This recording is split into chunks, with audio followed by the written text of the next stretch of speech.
Today we will discuss what is density of states. What do you mean by density of states? It is defined as the number of electronic states or quantum states present per unit volume per unit energy range. Why we need to derive density of states? Because knowing the number of electronic states available for the electron and multiplying it with the distribution function of electron, you will be able to find out the electron concentration in the conduction band. Similarly, knowing the density of states for holes and the distribution function of hole, you will be able to find out the concentration of holes in the valence band. So to find out this density of states, we will have to consider a mathematical model. Why we need that mathematical model? As we know, electrons are relatively free in the conduction band, but they cannot come out of the crystal lattice because of the surface potential. The surface potential is high enough so the electron will not come out of this crystal. Now this somehow behaves like a three-dimensional potential well, where the particle is free within a particular dimension. So same mathematical model we can consider here. The electron behaves as a free particle in the conduction band. So we can consider the potential energy. The potential is zero there, and the potential is very high elsewhere. The same like the three-dimensional potential well. So if I will consider that mathematical model, I will be able to frame the density of states for the conduction band and the valence band, for electrons in the conduction band and for holes in the valence band. Let us see what is the mathematical model, how to derive this density of states function overall, and then we will extend it further to conduction band and the valence band. So if I will consider the mathematical model three-dimensional potential well, as I said, the potential can be considered as zero in the conduction band and infinite elsewhere. If I'll start with that, we can write the potential as a function of x, y, z coordinates is 0 for x lying between 0 and a, y lying between 0 and a, and z lying between 0 and a. Otherwise, the potential will be infinite. Elsewhere, the potential is infinite. So, from the three-dimensional potential well, we have already derived that this k square is equal to twice me divided by h cross square, which can be written as kx square plus ky square plus kz square. This kx, ky, kz are the momentum space coordinates. Within a crystal lattice, we consider the momentum space. So this by quantum mechanics already determined, given by kx is equal to nx pi by a, ky is ny pi by a, and kz is nz pi by a. So we can write this as nx square plus ny square plus nz square, and this pi by a whole square. Here the value of nx and ny and nz can be taken as positive integers only, because the negative value of these nx, ny, nz will not give you a different value of energy, or different probability density. So there is no point considering the negative values here. So further we can explain this considering kx and ky, kx and ky, two-dimensional representation kx and ky, and considering these array of points as quantum states, electronic states. Consider these points as quantum states in the kx, ky space, momentum space. The distance between, suppose I will consider this as kx and this value as kx plus 1. Same way you can take ky plus 1 and ky. So the distance we can write is kx plus 1 minus kx, the distance between these two. is given by nx plus 1 pi by a minus this kx given by nx pi by a. So that gives us pi by a. Similarly, you can find out ky plus 1 minus ky is pi by a, and if it is as we are considering 3 dimension, you can write kz plus 1 minus kz is equal to pi by a. Now the distance between kx plus 1, kx, ky plus 1, ky, kz plus 1, kz all pi by a. So if I will consider the minimum volume of a quantum state, we can write this as volume of one quantum state is pi by a into pi by a into pi by a, which is pi by a whole cube. So here if I consider this is k and another elementary reason in here as dk. Okay, this is let's say dk. In this momentum space dk, k and k plus dk, what are the number of quantum states present? So let us consider a three-dimensional spherical symmetry. Three-dimensional spherical symmetry. Considering a three-dimensional spherical symmetry, let's take three-dimensional spherical symmetry kx, ky and kz. Consider a radius, consider a symmetric, sphere of radius k. From that you take a differential volume element from that sphere. Then we can write a differential volume. We can consider a differential volume. Okay, here. So if I take the radius as k, then the volume we can write as 4 by 3 pi k cube, considering spherical symmetry. Then we can write the elementary volume dV as 4 by 3, this is pi, and 3k square dk. So we got this 3 got cancelled and we got 4 pi k square dk. So this dV we wrote in the form of k dk. So this is the elementary volume. Now if I need to find out the number of quantum states present in this differential volume, then we have the volume of one quantum state, and this is the volume written in the form of dk or as a function of k. So 4 pi k square dk divided by this volume pi by a whole cube, volume of one quantum state, will give you the number of quantum states present in that differential volume dV. So taking that, I can write the density of states.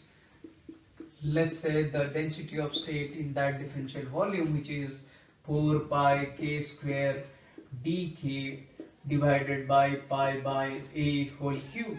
Now this term requires a small correction because we considered the positive values of kx, ky, kz, 1 octant, 1/8 of the spherical symmetry we are considering. So we need a correction here. 1/8, as we said, only positive values of nx, ny and nz are selected.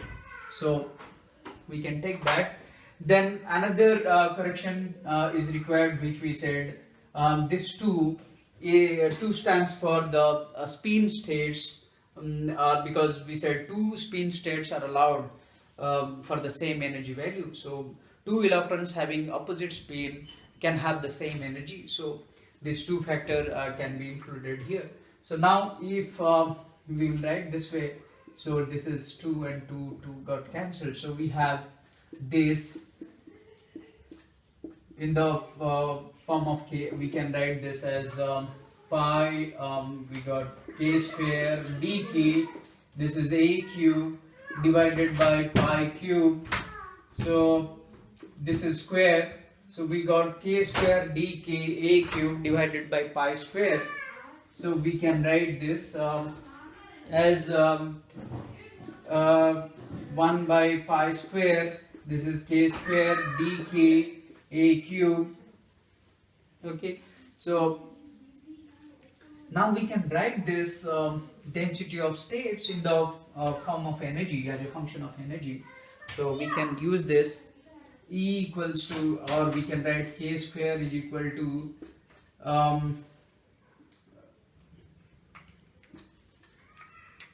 E is equal to h bar square K square divided by 2m. So K square equals to 2m divided by h bar square E. So we can write this as K equals to 2m divided by h bar square to the power 1 by 2 e to the power 1 by 2. So let's write what is dk by differentiating. This is constant, so 2m by h bar square to the power 1 by 2, and this gives us 1 by 2 e to the power minus 1 by 2 dE. Let us now substitute here and write it in the form of energy. So if I will substitute this and write in the form of energy, then we got this as G function of E dE. So writing this density of states the function of energy, we can write this 1 by pi square, and then this K square gives us 2m by h bar square into E, and dk we have this 1 by 2 e to the power minus 1 by 2 dE, and then a cube. Okay, so now here we can write this as 1 by this 2 pi square, and this is 2m divided by h bar square to the power over here another 2m by h bar square is there, so 1 by 2 here, 1 by 2, and another 2m by h bar square to the power 1 by 2, so 1 plus 1 by 2, that is 3 by 2, and another here e and e to the power minus 1 by 2, e to the power 1 by 2, 1 minus 1 by 2, and then dE, and then a cube.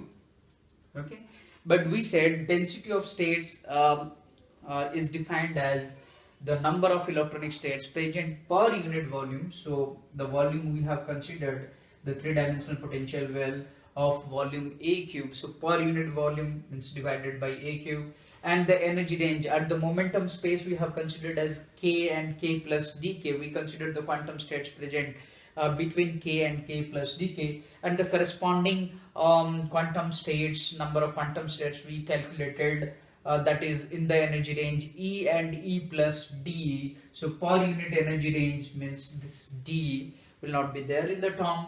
So finally we can write the density of states per unit volume per unit energy range can be written as what we got, 1 by 2 pi square, this is 2m divided by h bar square to the power 3 by 2, and this is e to the power 1 by 2, so root e. So now this is the term density of states function we got. Now if I will extend it to the semiconductors, that is to the conduction band and the valence band, then see the structure of the conduction band. Structure of the conduction band is this, where the minimum value of the conduction band is given by EC, and any energy value corresponding to any quantum state, let's say E.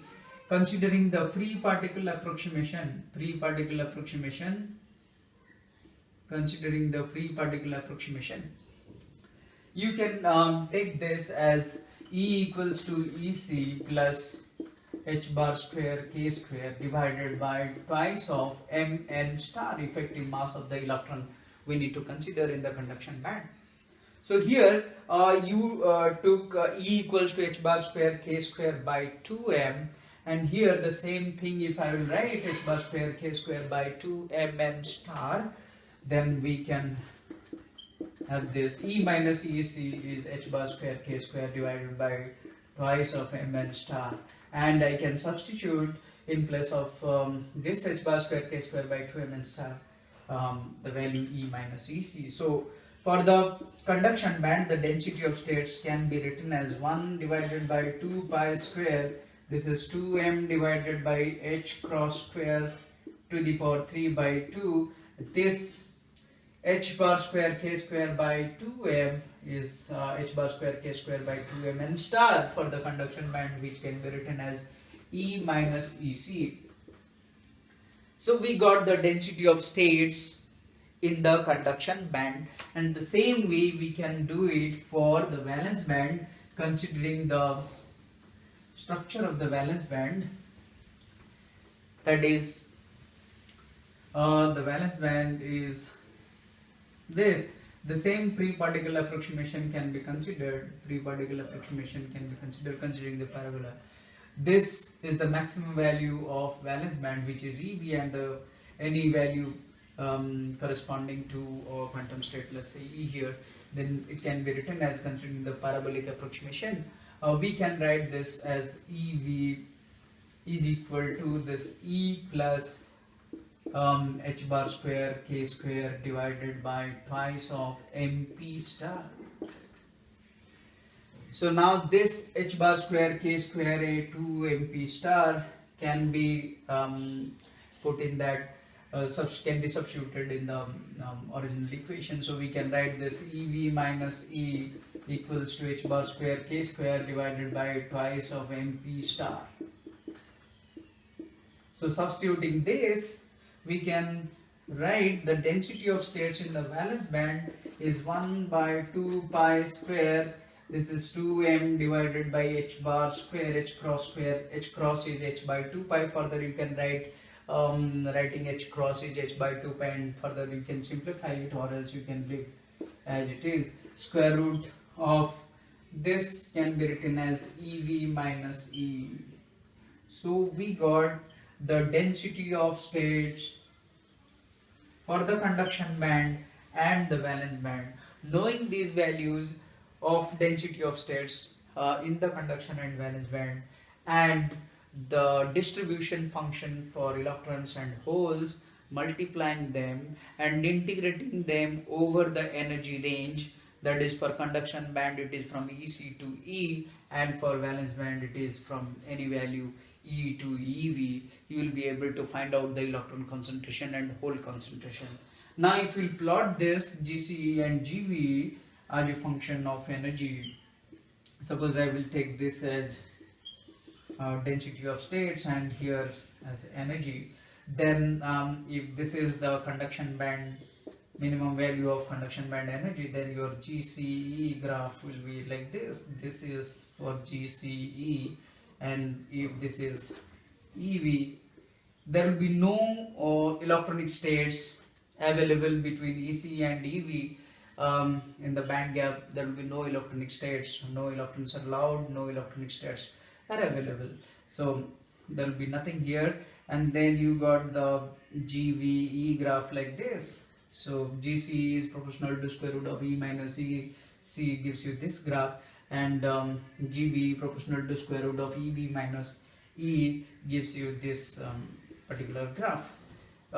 This will be symmetric. This GC and GB will be symmetric only if you have considered the effective mass of electron and effective mass of hole are equal. Here you need to consider the effective mass of electron for conduction band, effective mass of hole for the valence band, as we have written over here. So this is all about your density of states and the extension to semiconductors for the conduction band and valence band. So you will be able to find out the electron concentration in the conduction band of semiconductor and hole concentration in the valence band of the semiconductor.